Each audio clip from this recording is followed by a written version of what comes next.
That's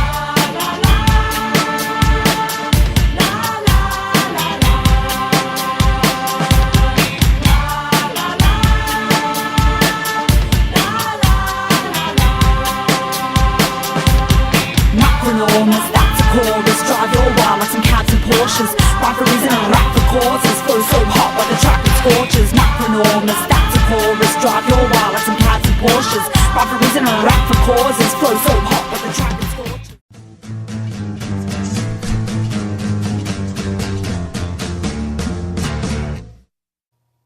I'm Andy Hayes, this is your Week in Geek, a little something we're calling the Uplink. This week starts off in memoriam. On May 28, we lost different stroke star Gary Coleman to an intracranial hemorrhage after falling and hitting his head. He was 42. Also on the 28th, a missing persons case ended in tragedy as a 56-year-old Stephen Perry was found dead. Perry was a writer for the popular 80s cartoon The Thundercats and the creator of the 1985 comic book series Time Spirits.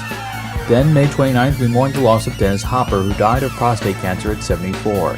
The actor was known for such films as Easy Rider, Apocalypse Now, and the Super Mario Bros. Movie, in which he played King Koopa. In nerd news this week, beloved geek comedian Patton Oswalt will be releasing a Firefly comic entitled Flat Out, and sci-fi blog IO9 has the first book. Flat Out features 3 stories about the series' favorite wash and will be published through Dark Horse. Fans will be able to pick up the comic on June 2nd. Engadget reports that Samsung has demoed their new 19-inch AMOLED displays. What makes the display technology so impressive? Transparency. The display demos are able to create a 30% transparency, which makes them prime candidates for, quote, storefront advertising as well as HUDs for helmets and car windshields. I'm Andy Hayes, and this was The Uplink.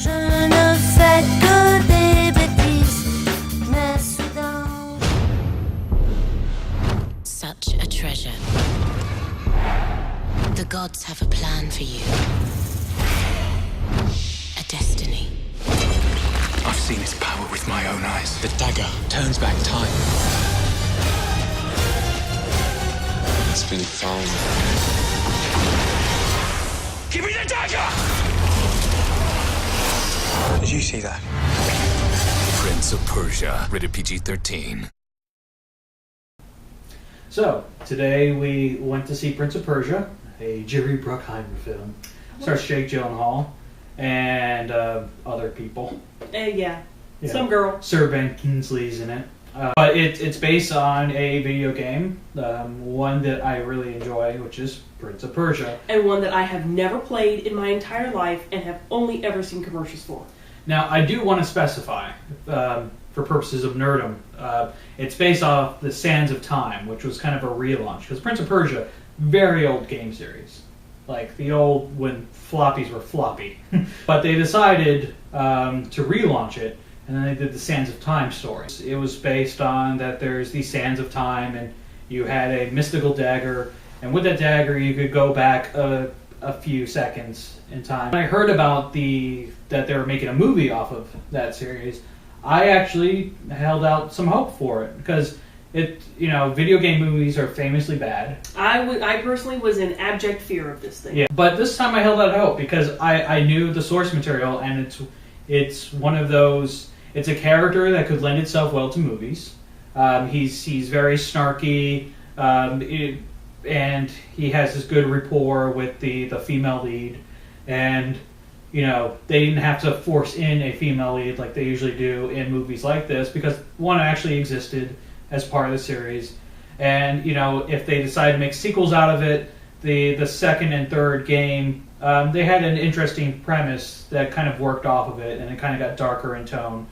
So it could really work, and it's something that could work as kind of a somewhat brainless action movie. What did you think of the movie?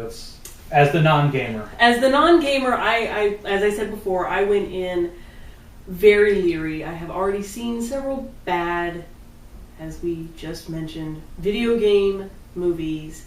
So I was a little concerned. First of all, that I wouldn't know what was going on.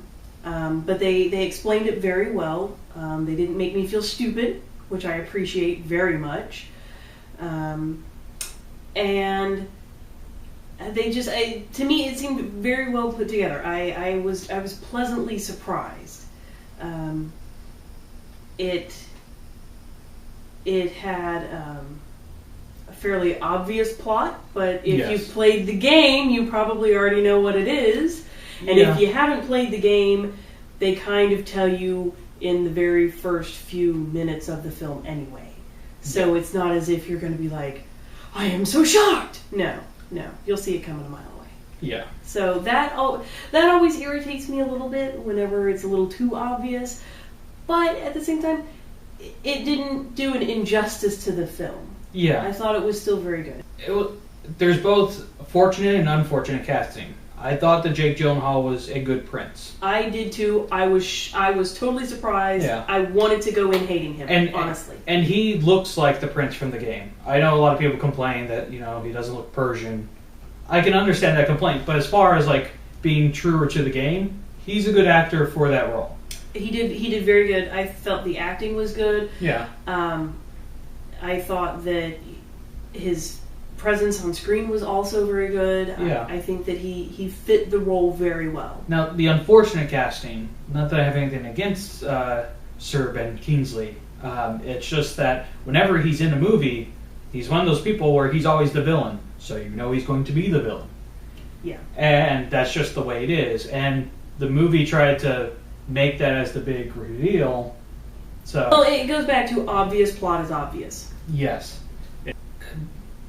But back to Gyllenhaal, though he was a good prince, my one big problem with the movie was that they didn't have enough comedy.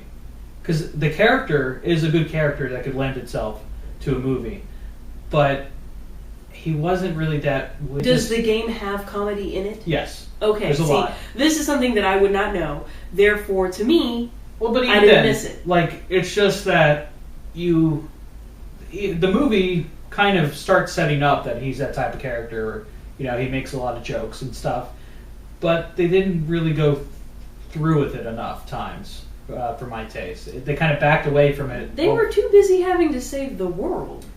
Yeah, but that's kind of the thing. It's the Spider-Man routine where you're always going to be trying to save the world, and there's a lot of serious shit going around, but you make jokes in the face of it. That's a coping mechanism. Fair. For me personally, overall, it was a fun movie. It could have been a little bit like getting back to a movie that we had seen previously, Iron Man 2. I was watching another review of Iron Man 2, and they brought up the point where if it didn't have as much comedy as it did, it would just be kind of a movie. But since they had so much fun, since Tony Stark is such a fun character, it adds a lot to what's just kind of a generic action movie. But that was me. But I don't think it's a bad movie. I think people should see it, but it's kind of on that fence for me. You can wait for it to be a rental and go watch it that way. I didn't miss the comedy because I didn't know that it was supposed to be there. I enjoyed the music. I enjoyed the costuming. I thought that was fantastic. I thought the story flowed pretty well. I really liked it. I would actually say that it would be good to go see out in the theater. If people want to wait for it to come on video, okay. But I personally was very happy that I actually went and saw it in the theater. Easily the best video game movie.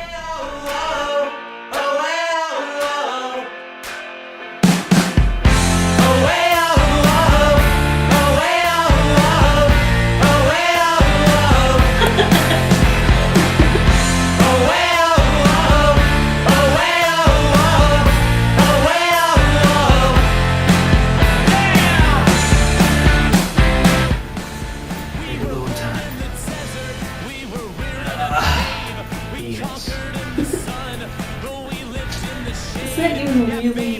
Yes. Look, we know you're new, but you're just gonna have to get used to our penis. Imperial Walker, Walker. Imperial Walker, Walker. Penis. Penis. Nerd is protected under Creative Commons license and may be freely distributed for non-commercial uses. Please contact Andy Hayes regarding licensing details for the content in this episode.